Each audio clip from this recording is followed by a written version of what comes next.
कुछ गिफ्ट मिले ने। ए देखो टॉफ़ी है, ए वे पिज़्ज़े आस्ते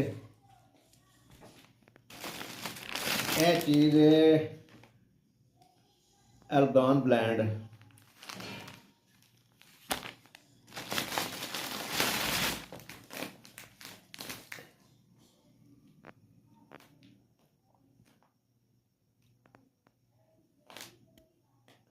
ए ग्रीन टी मिली है।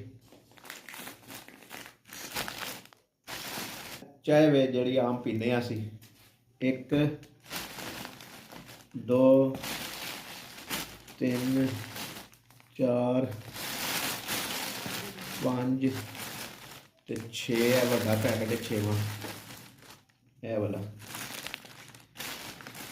ते ए वे कहवा मजूरी